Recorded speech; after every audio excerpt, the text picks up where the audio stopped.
पल्लवी की शादी को 2 महीने हो चुके थे, लेकिन पल्लवी के पति ने उसे छुआ तक नहीं था। मगर हर रात वह पल्लवी से ऐसे ऐसे काम करवाता था जिसे करने के बाद पल्लवी की रूह तक कांप जाती थी। मगर ना चाहते हुए भी पल्लवी को वो सारे काम करने पड़ते थे और तब उसे ऐसा लगता कि अभी के अभी ये जमीन फट जाए और वो उसमें समा जाए। और फिर एक दिन कुछ ऐसा हुआ कि पल्लवी की जान ही निकल गई। जब उसके पति ने उसके साथ पल्लवी एक अनाथ लड़की थी और हर लड़की की तरह पल्लवी ने भी अपनी शादी की पहली रात के लिए बहुत सारे सपने देखे थे। लेकिन उसे ये नहीं पता था कि उसके वह सारे सपने शादी की पहली रात को ही चकनाचूर हो जाएंगे। आज पल्लवी की शादी हुई थी और सुरेश पल्लवी को अनाथ आश्रम से शादी करके अपने साथ अपने घर ले आया था। आज पल्लवी अपने बदन पर कंबल ओढ़कर कमरे के एक कोने में बैठी हुई थी, क्योंकि आज जो कुछ भी उसके साथ हुआ था उससे वह इतना डर गई थी कि मानो अभी उसकी जान निकल जाएगी। आज उसकी शादी की पहली रात थी और आज जो कुछ भी पल्लवी के साथ हुआ था वह आज तक किसी भी लड़की के साथ नहीं हुआ होगा। पल्लवी ने कभी भी अपनी जिंदगी के लिए बहुत बड़े बड़े सपने नहीं संजोए थे, क्योंकि वह जानती थी कि वह एक अनाथ आश्रम से आई है। पल्लवी का पति पल्लवी को जब अनाथ आश्रम से शादी करके अपने घर लाया, तब उसके मन में बस एक तसल्ली थी कि अब उसकी जिंदगी में भी कोई ऐसा शख्स होगा जिसके सहारे वह अपनी पूरी जिंदगी काट लेगी और उसे जीने का कोई सहारा मिल जाएगा। पल्लवी की शादी उससे दुगनी उम्र के इंसान के साथ हुई थी जिसका नाम सुरेश था। शादी के वक्त सुरेश की उम्र 40 की थी और वह दिखने में कुछ ठीक ठाक ही लग रहा था, जबकि पल्लवी एक 20 साल की खूबसूरत सी कमसीन कली थी। सुरेश ने आश्रम की इंचार्ज को पल्लवी के लिए शादी का जोड़ा दिया था, जिसे पहनकर पल्लवी तैयार हो गई और पल्लवी की सहेलियों ने उसे दुल्हन की तरह सजा दिया। इसी तरह सुरेश और पल्लवी की शादी हो गई और पल्लवी रोते रोते अपनी सहेलियों से बिछड़कर सुरेश के साथ उसके घर आ गई। जब सुरेश पल्लवी को विदा करवाकर अपने घर ले आया था, तब पल्लवी ये नहीं जानती थी कि उसकी शादी किससे हुई है। पल्लवी ने सुरेश को पहली बार शादी की पहली रात को ही देखा था। उससे पहले तो उसने सुरेश की फोटो तक नहीं देखी थी। सुरेश का घर एक बहुत ही अच्छे और शानदार इलाके में बना हुआ था। उसका घर 2 मंजिला मकान था, लेकिन वह उस घर में अकेला ही रहता था। सुरेश ने भी पल्लवी को शादी से पहले नहीं देखा था, बस पल्लवी की सिर्फ तस्वीर ही देखी थी। सुरेश घर में अकेला ही रहता था, इसलिए गृह प्रवेश की और बाकी सारी रस्में हो नहीं पाई थी। बस सुरेश ने ही पल्लवी का हाथ थामकर उसे अपने कमरे में बिठाया था। पल्लवी को कमरे में बिठाकर वो पल्लवी से कहने लगा कि तुम आराम से बैठ जाओ, मैं अभी आता हूं। इतना कहकर सुरेश कमरे से चला गया और पल्लवी कमरे में आराम से बैठकर उसका इंतजार करने लगी। जब तक सुरेश कमरे से बाहर था, तब तक पल्लवी अपना घूंघट थोड़ा सा पीछे करके अपनी खूबसूरत आंखों से कमरे का मुआयना करने लगी। उसके कमरे को काफी खूबसूरत फर्नीचर से सजाया गया था और इस वक्त पूरा कमरा फूलों से महक रहा था। अपनी सुहागरात के कमरे को सजा हुआ देखकर पल्लवी के दिल में भी शादी की पहली रात की एक्साइटमेंट बढ़ने लगी थी। उसके चेहरे पर वो खुशी साफ नजर आ रही थी, क्योंकि उसे अपनी अब तक की सारी अधूरी खुशियां सुरेश के साथ पूरी होती नजर आ रही थी। लेकिन पल्लवी ये नहीं जानती थी कि यह उसकी खुशियों की नहीं, बल्कि उसकी मुश्किलों की शुरुआत है। कुछ देर बाद जब सुरेश कमरे में दाखिल हुआ, तो उसे देखकर पल्लवी का दिल जोरों से धड़कने लगा था। जैसे ही पल्लवी ने पहली बार सुरेश को देखा, तो उसका दिल जैसे कुछ देर के लिए बुझ सा गया था, क्योंकि उसने देखा कि सुरेश तो एक साधारण सी शक्ल का और सांवली रंगत का इंसान था, और वह बॉडी में भी बहुत ज्यादा भरा हुआ था। पल्लवी को लगा कि अनाथ आश्रम की इंचार्ज ने उसके साथ बहुत बड़ा अन्याय किया है। लेकिन फिर उसने अपनी किस्मत को स्वीकार कर लिया, क्योंकि वह अपनी किस्मत से लड़ नहीं सकती थी। उस बेचारी के माँ बाप तो थे नहीं जो रिश्ता तय करने से पहले उसकी मर्जी पूछती या उसे लड़के की तस्वीर दिखाकर लड़का पसंद करवाते। वह बदनसीब तो अनाथ आश्रम में पली बड़ी थी। जैसा रिश्ता आया था वही उसे स्वीकारना पड़ा था। अनाथ आश्रम में तो लड़कियों के साथ ऐसा ही होता है। जैसा भी रिश्ता मिलता है, लड़कियों को ब्याह दिया जाता है। लेकिन फिर पल्लवी ने अपने दिल को समझाया कि चलो कोई बात नहीं, धीरे धीरे सब कुछ ठीक हो जाएगा। समय के साथ उसे भी अपने पति से प्यार हो ही जाएगा। लेकिन पल्लवी ये नहीं जानती थी कि उसका पति पति नहीं, बल्कि एक संग दिल इंसान है। शादी की रात सुरेश पल्लवी के पास बैठने की बजाय सामने रखी कुर्सी पर अपनी टांग पर टांग रखकर बैठ गया, और फिर उसने अपनी जेब से एक सिगरेट निकाली और उसे पीने लगा।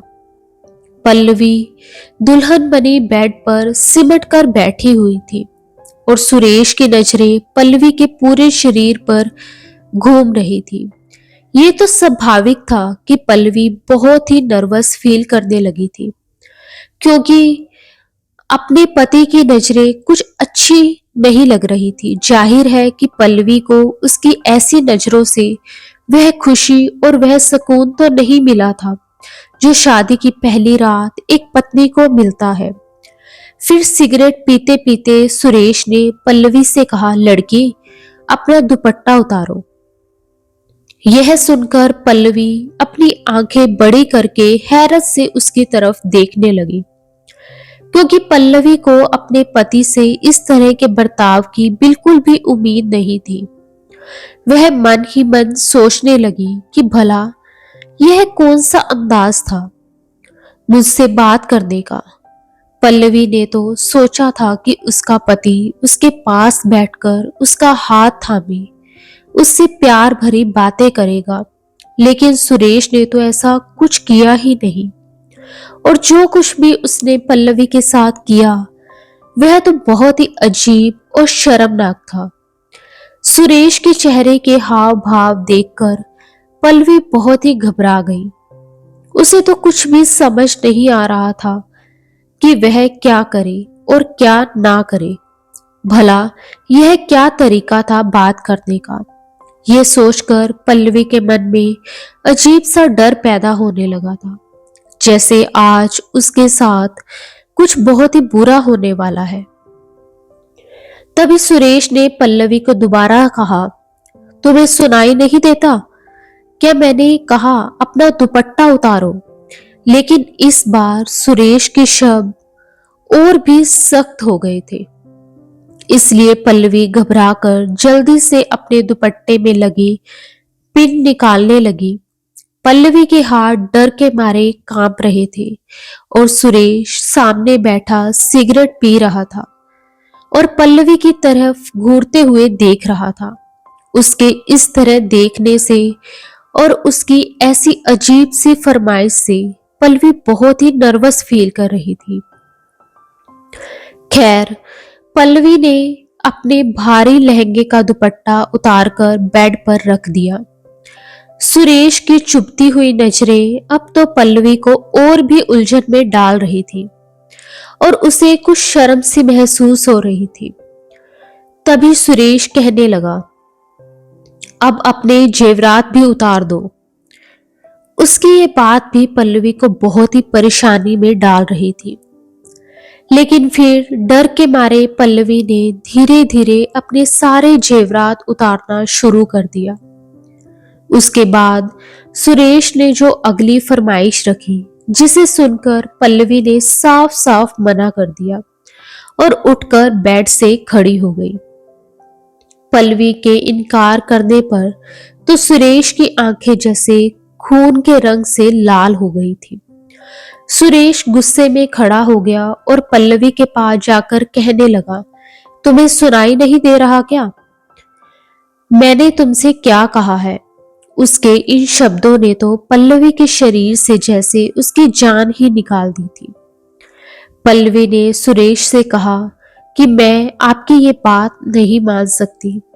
तब वह गुस्से से कहने लगा, अगर तुमने मेरी बात से इनकार किया तो मैं तुम्हारी हालत बिगाड़ कर रख दूंगा। लेकिन पल्लवी किसी भी कीमत पर उसकी ये बात नहीं मान सकती थी। इसलिए पल्लवी ने उसे कहा, मैं ये सब नहीं कर सकती। तब सुरेश ने एक जोरदार थप्पड़ पल्लवी के गाल पर मारा और कहने लगा, कमीनी, तू अपनी औकात भूल गई है क्या कि मैं तुझे कहां से उठाकर लाया हूं? तेरी औकात तो मेरे पांव की जूती के बराबर की भी नहीं है। अगर तूने मेरी बात से इनकार किया तो मैं तुझे जान से मार दूंगा। शादी की पहली रात अपने पति के मुंह से ऐसी अजीब से शब्द सुनकर पल्लवी सूखे पत्ते की तरह कांप रही थी। पल्लवी रोने लगी क्योंकि उसे अपने पति से ऐसी सख्त व्यवहार की उम्मीद नहीं थी। जैसे ही पल्लवी घबराकर जरा सा पीछे हटी तो सुरेश ने पल्लवी को बालों से पकड़कर अपने करीब कर लिया और फिर अपना चेहरा पल्लवी के चेहरे के नजदीक लाकर अपनी खूनी लाल आंखों से पल्लवी की आंखों में देखते हुए कहने लगा, वही करो जो मैंने तुम्हें कहा है।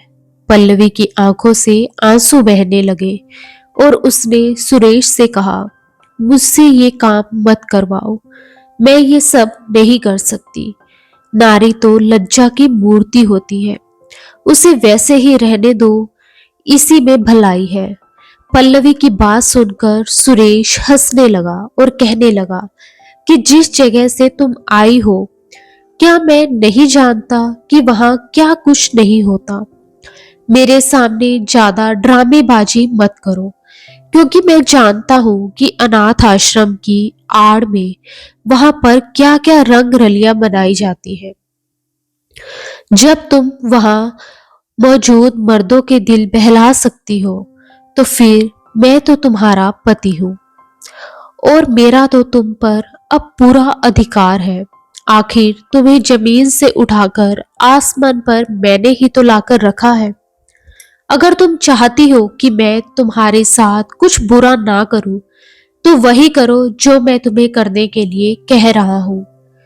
पल्लवी सुरेश को हैरत से देख रही थी कि वो ये कैसी बातें कर रहा था, क्योंकि उसका अनाथ आश्रम ऐसा बिल्कुल भी नहीं था जैसा सुरेश समझ रहा था। उसके आश्रम की इंचार्ज तो बहुत ही अच्छी थी और उसने आश्रम की लड़कियों को देखभाल बिल्कुल अपनी सगी बेटियों की तरह की थी। उसने आश्रम की लड़कियों को एक सगी मां की तरह पाला था और उनकी सुरक्षा का भी ख्याल रखती थी। पल्लवी ये तो नहीं जानती थी कि दूसरे अनाथ आश्रम में अनाथ लड़कियों और औरतों के साथ क्या बर्ताव किया जाता है और कौन से खेल खेले जाते हैं। लेकिन पल्लवी ने जब से होश संभाला था, उसने देखा था कि उसके आश्रम की लड़कियों की सुरक्षा बिल्कुल वैसे ही की जा गई थी जैसे कोई अपनी सगी बेटियों की करता है। पल्लवी ने सुरेश से कहा, आपको कुछ गलत फहमी हुई है। सुरेश, हमारे यहाँ अनाथ आश्रम में ऐसा कुछ भी नहीं होता था जैसा आप सोच रहे हैं। इससे पहले कि पल्लवी कुछ और कहती, सुरेश ने पल्लवी के बालों को और भी मजबूती से पकड़ा और कहने लगा, बकवास मत करो और मुझे समझाने की कोशिश मत करो। जल्दी से उतारो अपने सारे कपड़े और तुम्हारे शरीर पर एक भी कपड़ा नहीं रहना चाहिए। और उसके बाद जैसे कि तुम्हें पता है कि आज हमारी सुहागरात है, तो मैं तुम्हारे साथ सुहागरात नहीं मनाऊंगा, बल्कि तुम्हें खुद अकेले ही सुहागरात मनानी है। और मैं ये देखूंगा कि तुम अकेले खुद के ही साथ सुहागरात कैसे मनाती हो। उसके मुंह से ये शर्मनाक बातें सुनकर पल्लवी शर्म के मारे पानी पानी हो रही थी और हैरत से आंखें फाड़े सुरेश को देख रही थी। उसके बाद सुरेश ने जब पल्लवी को जोर से धक्का देकर छोड़ा तो पल्लवी जमीन पर गिरते गिरते बची। पल्लवी मन ही मन में सोचने लगी कि भगवान ने पति पत्नी का रिश्ता बहुत ही पवित्र बनाया है और पति तो हर वक्त अपनी पत्नी की और उसकी मान मर्यादा की रक्षा करता है, लेकिन उसको ये कैसा पति मिला था जो उसे निवस्त्र करके उससे ऐसी घिनौनी हरकत करने के लिए कह रहा था। लेकिन पल्लवी उसकी इस तरह की बातें नहीं मान सकती थी, इसलिए वह तुरंत ही कमरे से बाहर निकल गई और अपने लिए कोई सुरक्षित जगह देखने लगी। लेकिन पल्लवी शायद खुश नसीब नहीं थी, इसलिए उसे अपने लिए ऐसी कोई सुरक्षित जगह नजर नहीं आई। तब तक सुरेश भी उस तक पहुंच गया और पल्लवी को बाजू से पकड़कर घसीटते हुए वापस कमरे में ले गया। पल्लवी चिल्लाने लगी और कहने लगी कि मैं तुम्हारे साथ जिंदगी नहीं गुजार सकती, मुझे वापस अनाथ आश्रम में छोड़ दो। पल्लवी के इतना कहते ही सुरेश ने उसे मारना शुरू कर दिया और थप्पड़ मार मार कर पल्लवी के दोनों गाल लाल कर दिए और फिर पल्लवी को बेड पर धकेल कर अपनी जेब से सिगरेट निकालकर उसे जला ली और फिर उसी जलती हुई सिगरेट से पल्लवी का लहंगा जलाना शुरू कर दिया जो पल्लवी ने पहन रखा था। सुरेश पल्लवी से कहने लगा, अब मैं देखता हूं कि तुम कब तक मेरी बात नहीं मानती।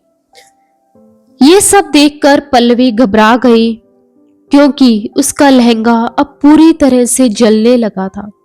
इससे पहले कि पल्लवी भी लहंगे के साथ जलना शुरू हो जाती, उसने जल्दी से उस लहंगे को उतार दिया और खुद पर एक कंबल उड़ा लिया। सुरेश पल्लवी को यूं बेबस देखकर हंसता हुआ कमरे से बाहर चला गया और पल्लवी बेचारी अपनी किस्मत पर रोती ही रह गई। पल्लवी के रोते रोते ही सुबह हो गई और सुबह जब सुरेश कमरे में आया तो उसके हाथ में एक थैली थी जो उसने पल्लवी के मुंह पर मार दी और कहा कि इसमें कुछ कपड़े हैं, इसमें से एक ड्रेस निकालकर पहनो और बाहर आ जाओ और मुझे नाश्ता बनाकर दो। उसके शब्द अभी भी नॉर्मल नहीं थे, बल्कि नफरत से भरे हुए थे, अपमान से भरे हुए थे। पल्लवी ने अपने कपड़े बदले और रोते हुए कमरे से बाहर आ गई। सामने ही एक छोटा सा किचन था और जब पल्लवी के किचन में गई तो उसने देखा कि पूरे किचन में गंदगी फैली हुई थी। सिंक में गंदे बर्तन पड़े हुए थे और चूल्हे पर चाय की केतली रखी हुई थी जो कि बुरी तरह से जलकर काली हो चुकी थी। पल्लवी ने पहले थोड़ा बहुत किचन साफ किया और फिर नाश्ता बनाने लगी। फ्रिज में हर चीज मौजूद थी, लेकिन फ्रिज भी पूरा गंदा हो गया था। पल्लवी ने नाश्ता बनाकर सामने टेबल पर रखा, लेकिन खुद सुरेश के साथ नाश्ता करने नहीं बैठी। और किचन में ही खड़े खड़े उसने थोड़ा सा नाश्ता कर लिया। उसके बाद पल्लवी फिर दोबारा से सफाई में लग गई और बीच में ये भी देखती रही कि कैबिनेट में कौन कौन सा सामान पड़ा है। जब सुरेश नाश्ता खत्म करके किचन में आया तो उसे अपने पास देखकर पल्लवी एकदम से घबरा गई। सुरेश को देखकर पल्लवी को एक ही एहसास होता था, जो था डर। सुरेश पल्लवी के पास जाकर कहने लगा, जो हरकत तुमने रात को की है ना, अगर तुमने आज भी वही हरकत दोहराई तो आज मैं पूरा कमरा जलाकर राख कर दूंगा और साथ में तुम्हें भी जला दूंगा। ये सुनकर तो पल्लवी एक पल के लिए सांस लेना भी भूल गई थी और सुरेश अपनी बात कहकर किचन से बाहर निकल गया। फिर जब पल्लवी खाना बनाकर किचन से बाहर आई तो उसने देखा कि सुरेश घर में नहीं था, तो उसने भी थोड़ी सुकून की सांस ली।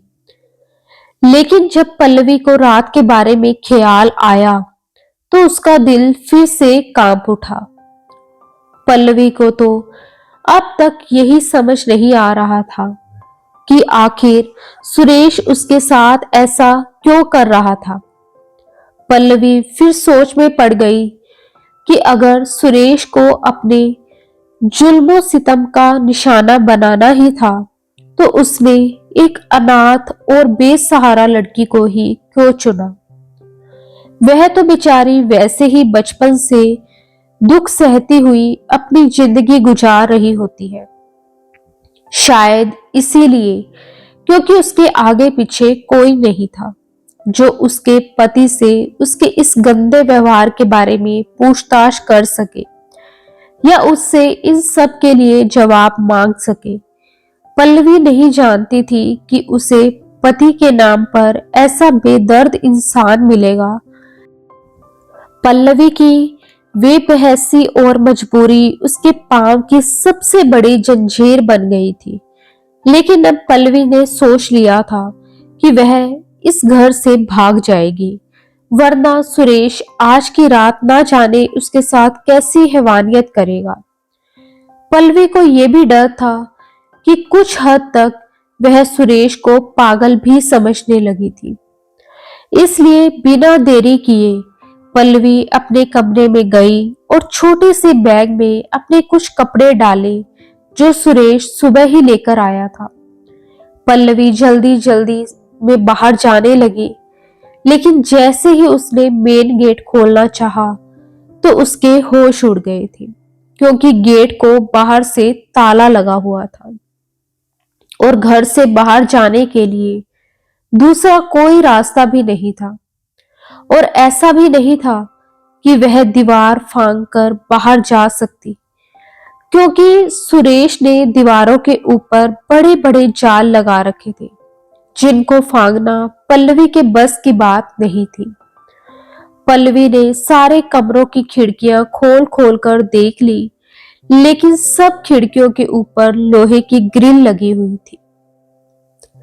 पल्लवी अब अपने आप को जेल में रहते कैदी जैसा महसूस करने लगी थी और उसे अपनी किस्मत पर फिर से रोना आने लगा था।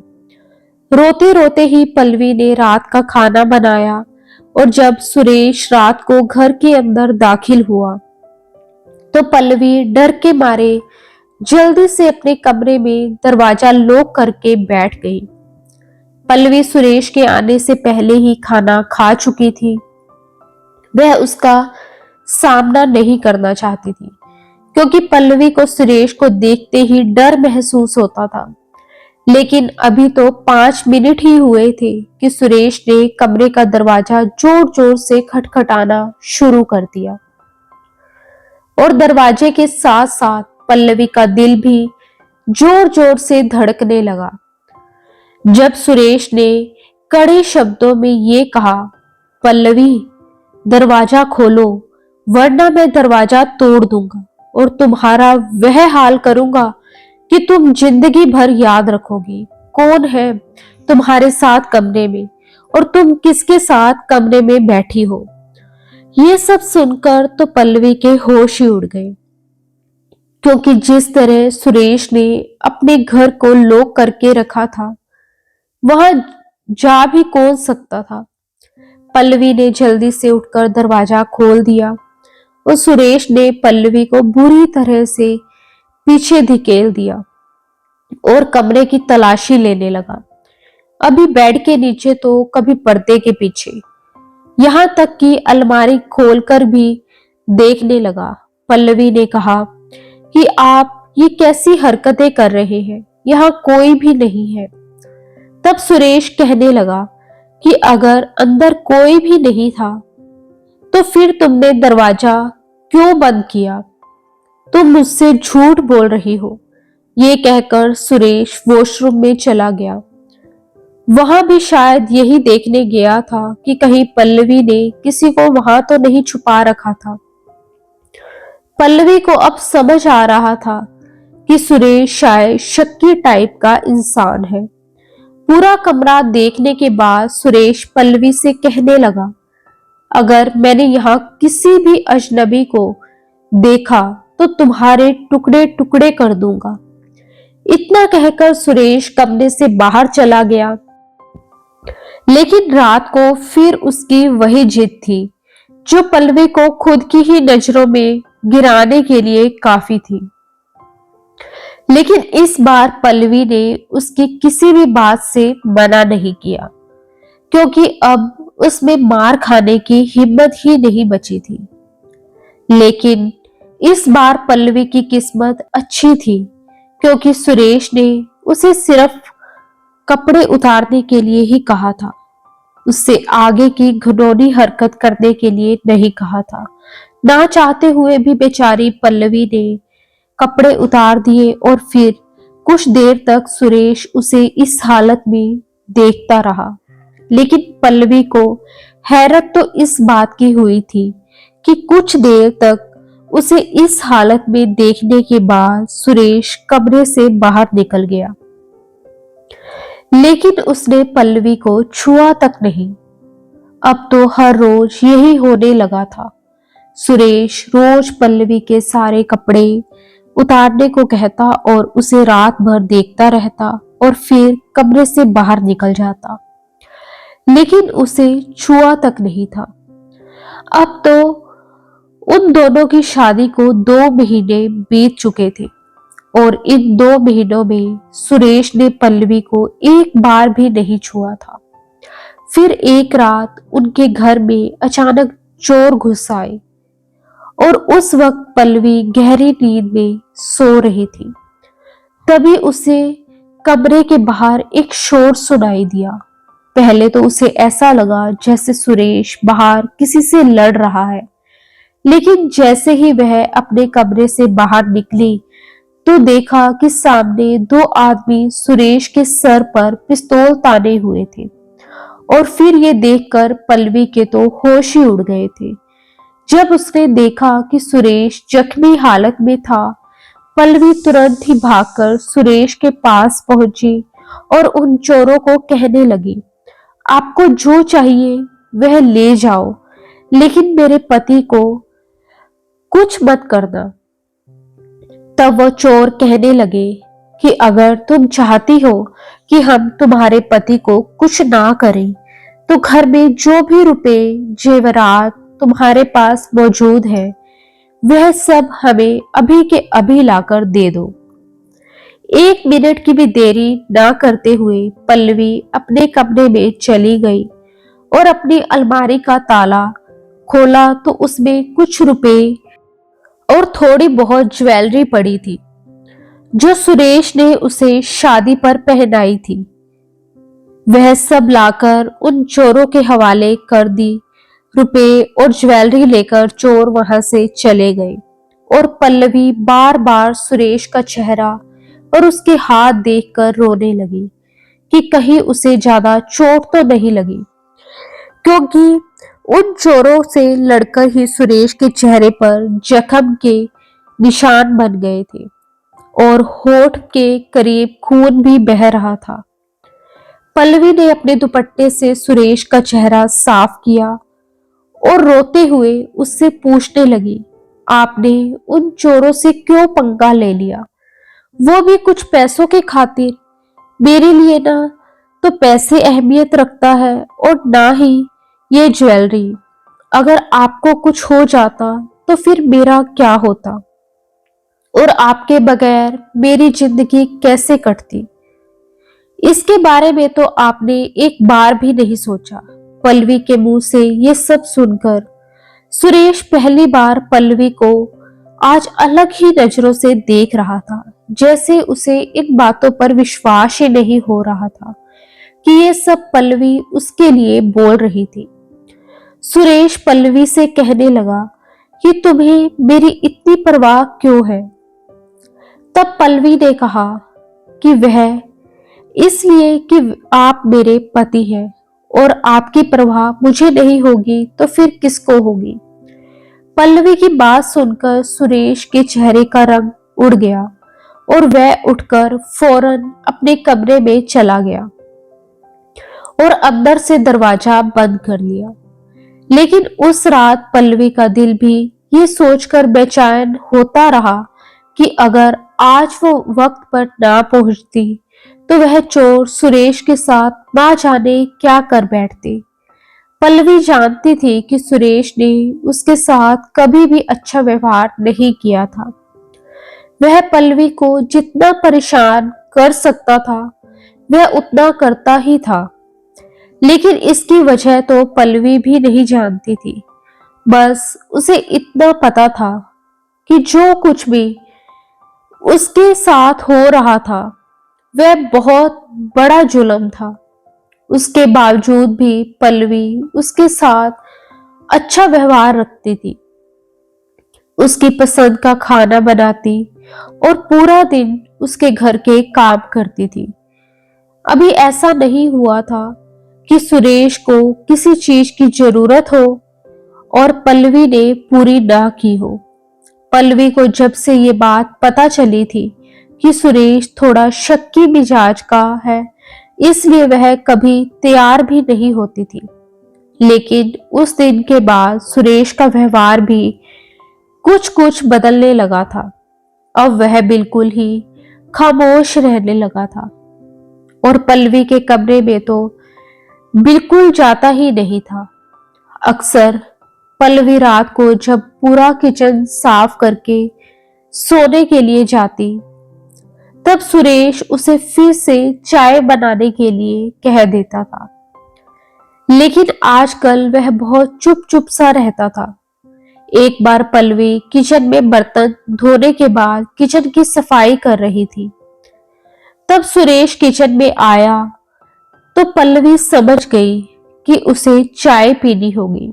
इसलिए पल्लवी ने तुरंत ही गैस पर चाय चढ़ा दी, क्योंकि अब पल्लवी उसका हर काम उसके कहे बिना ही समझ जाती थी और उसके कहने से पहले ही कर देती थी।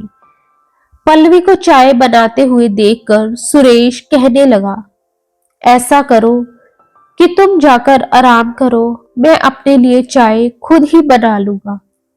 पल्लवी ने कहा, अरे नहीं नहीं, मैं बना देती हूँ। वैसे भी अभी मुझे किचन भी साफ करना है। यह सुनते ही सुरेश पल्लवी के सामने जाकर खड़ा हो गया और कहने लगा कि किचन तो सुबह में भी साफ हो सकता है। यह जरूरी नहीं है कि तुम सारा काम रात को ही खत्म करो। आज ऐसा पहली बार हुआ था जब सुरेश ने पल्लवी के लिए ऐसे प्रवाह भरे शब्द बोले थे, वरना पहले तो पल्लवी पर बहुत ही ज्यादा सख्ती करता था और कहता था कि पूरा घर चमकाने के बाद ही तुम्हें सोने की अनुमति है। इसलिए पल्लवी को भी सारा काम खत्म करने के बाद ही सोने की आदत हो गई थी। पल्लवी ने सुरेश से कहा, कोई बात नहीं, मैं आपको चाय बनाकर दे देती हूँ। लेकिन सुरेश ने पल्लवी को मना कर दिया और कहने लगा कि जाओ, जाकर आराम करो। वैसे भी तुम आज कुछ थकी थकी सी लग रही हो। ये सुनकर पल्लवी सुरेश को हैरत भरी नजरों से देखने लगी थी। बात तो सुरेश ने सच्ची कही थी, क्योंकि कुछ दिनों से पल्लवी को भी बहुत थकान सी महसूस हो रही थी। सुरेश के बदलते स्वभाव को देखकर पल्लवी को अब अपने पति की संगत की ख्वाहिश भी होने लगी थी। वह तो यही सोचती थी कि सुरेश पहले जैसा भी था, लेकिन अब आगे की जिंदगी तो उसे सुरेश के साथ ही गुजारनी है। एक और सच तो ये भी था कि पल्लवी को अब सुरेश से कुछ कुछ लगाव भी होने लगा था। शादी को 2 महीने गुजर गए थे, लेकिन सुरेश ने पल्लवी को हाथ तक नहीं लगाया था। सुरेश की पत्नी होने के नाते पल्लवी का दिल भी यही चाहता था कि सुरेश उसके करीब आए और उसे वह प्यार दे जिस पर पल्लवी का अधिकार है।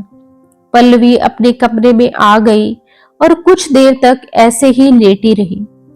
फिर उसे ये ख्याल आया कि क्यों ना वह खुद ही सुरेश से इस बारे में बात करे कि आखिर सुरेश उसे किस बात की सजा दे रहा है और उसके पास क्यों नहीं आता। ये सोचते हुए पल्लवी उठ खड़ी हुई और फिर सुरेश के कमरे में चली गई। लेकिन सुरेश के कमरे में जाकर जो मंजर उसकी आंखों ने देखा, उसके तो होश ही उड़ गए थे। उसने देखा कि सुरेश के कमरे में एक छोटा सा मंदिर बना हुआ था और सुरेश वहां भगवान के सामने हाथ जोड़े खड़ा था और रो भी रहा था। ना जाने उसे किस बात का गम था और वह क्यों रो रहा था। ये सब तो पल्लवी भी समझ नहीं पाई थी। लेकिन जैसे ही सुरेश ने पल्लवी को देखा तो फौरन अपने आंसू पोंछ लिए और कहने लगा, तुम यहाँ क्या करने आई हो?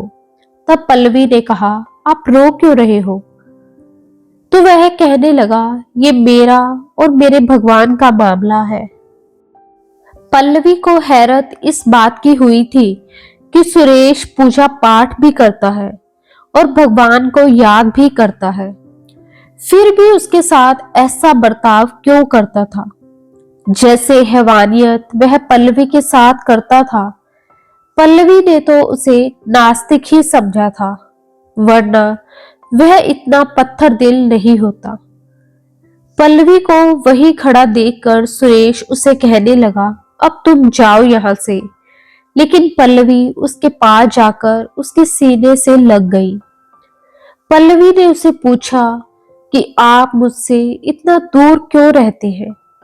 तब पल्लवी को अपने इतने करीब देखकर सुरेश ने तुरंत ही उसे खुद से अलग कर दिया। पल्लवी को ऐसा लगा जैसे वह पल्लवी से कुछ छुपा रहा है। इसलिए पल्लवी ने फिर से कहा कि मैं आपकी पत्नी हूं, आप अपनी परेशानी मुझसे शेयर क्यों नहीं करते? पति पत्नी तो एक दूसरे के लिए सुख दुख के साथी भी होते हैं और भगवान ने इस दुनिया में सबसे पहला रिश्ता पति पत्नी का ही बनाया है, ताकि औरत और मर्द को एक दूसरे की कमी महसूस न हो और वह आपस में अपना दुख दर्द बांटे और अच्छी खुशहाल जिंदगी गुजारे। पल्लवी की बातें सुनकर सुरेश कहने लगा कि औरत विश्वास के लायक नहीं होती, औरत तो बेवफा जात होती है। बड़े धोखे खाए हैं मैंने अपनी जिंदगी में, इसलिए मुझे अब किसी भी औरत पर विश्वास नहीं है। सुरेश आगे कहने लगा कि मेरी माँ उस वक्त एक गैर मर्द के साथ भाग गई जब मैं सिर्फ 8 साल का था, और वह भी सिर्फ इसलिए कि उसे मेरे बाप की शक्ल सूरत पसंद नहीं थी। मुझसे बड़ी मेरी एक बहन भी थी। जब वह जवान हुई तब मेरा बाप मर चुका था। मैंने पापा की दुकान संभाल ली और बहन ने घर संभाल लिया। मैं उसके लिए रिश्ता तलाश रहा था, लेकिन कहीं कोई बात नहीं बन पाई थी। एक बार जब मैं घर जल्दी गया तब मेरी बहन के कमरे में हंसने और बातें करने की आवाजें आ रही थी। तब मैंने खिड़की से झांक कर देखा। तब मैंने अपनी बहन को गली के आवारा लड़के के साथ बहुत ही शर्मनाक हालत में देखा था। ये सब देखकर मुझे लगा कि सारी औरतें बस ऐसी ही होती हैं। मुझे उस समय इतना गुस्सा आया था कि मैंने अपनी बहन को मार मार कर घर से निकाल दिया और फिर वह उसी लड़के के साथ चली गई। उसके बाद औरत जात से मेरा विश्वास ही उठ गया था। इसलिए मैंने इतने साल शादी भी नहीं की, लेकिन फिर लोग मुझे ताने देने लगे और कहने लगे कि तुमसे तो कोई भी लड़की शादी नहीं करेगी और कोई भी शरीफ इंसान तुम्हें अपनी बेटी नहीं देगा, क्योंकि जिसकी माँ और बहन भाग गई हो उसे कौन अपनी बेटी देगा। भला बस इन सब लोगों का मुंह बंद करने के लिए मैंने एक अनाथ लड़की से शादी करने का फैसला किया और फिर तुम्हारे अनाथ आश्रम में आकर तुमसे शादी कर ली। लेकिन जब भी मैं तुम्हें देखता था तो मुझे अपनी माँ और बहन की हरकतें याद आने लगती थी और इसी वजह से उस बात का बदला मैं तुमसे लेने लगा। लेकिन फिर जिस दिन घर में चोर घुस आए थे, तब तुम्हें अपने लिए इस कदर परेशान होता देखकर मुझे बहुत हैरत हुई थी, क्योंकि जैसा सलूक मैंने तुम्हारे साथ किया था तुम्हें तो मुझे मरवा देना चाहिए, लेकिन तुमने तो सारा पैसा और अपने सारे जेवर उन चोरों को दे दिए। और तो और तुम मुझे जख्मी देखकर मेरे लिए रोने भी लगी थी। तुम्हारी आंखों में लिए आंसू देखकर मेरा दिल तुम्हारे लिए बदलने लगा था, लेकिन मुझे अपनी हरकतों पर और अपने बर्ताव पर शर्मिंदगी महसूस होने लगी थी। इसलिए मैं तुम्हारे पास आने की हिम्मत नहीं जुटा पाया, क्योंकि मैं अपने आप को तुम्हारे काबिल नहीं समझता था। यह कहते हुए सुरेश रोने लगा। तब पल्लवी ने कहा, मेरे दिल में आपके लिए अब कोई भी गिला शिकवा नहीं है, और अगर पहले था भी तो आज वह सब कुछ आपके इन आंसुओं में बह गया। इतना कहकर पल्लवी सुरेश के सीने से लग गई, लेकिन इस बार सुरेश ने पल्लवी को खुद से दूर नहीं किया, बल्कि उसने भी कसकर पल्लवी को अपने सीने से लगा लिया और पल्लवी के माथे को चूम लिया।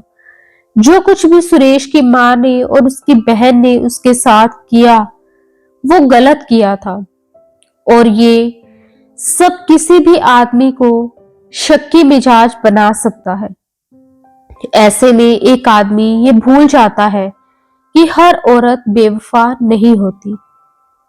उस रात सुरेश ने पल्लवी को उसकी पत्नी होने के सारे हक दिए और फिर उन दोनों पर प्यार का वह रंग चढ़ा जिसे कोई भी शक उतार नहीं पाया, और आज सुरेश और पल्लवी एक साथ अपनी खुशहाल जिंदगी जी रहे हैं। जय श्री राम दोस्तों, उम्मीद करती हूँ कि आपको हमारी कहानी पसंद आई होगी। अगर कहानी अच्छी लगी हो तो वीडियो को एक लाइक करके कमेंट में जय श्री राम या राधे राधे जरूर लिखें। और अगर आप चैनल पर नए हैं और अभी तक आपने चैनल को सब्सक्राइब नहीं किया है तो जल्दी से चैनल को सब्सक्राइब कर लीजिए और बेल नोटिफिकेशन को ऑन कर लीजिए, ताकि आपको हमारी कहानी का अपडेट सबसे पहले मिलता रहे। धन्यवाद।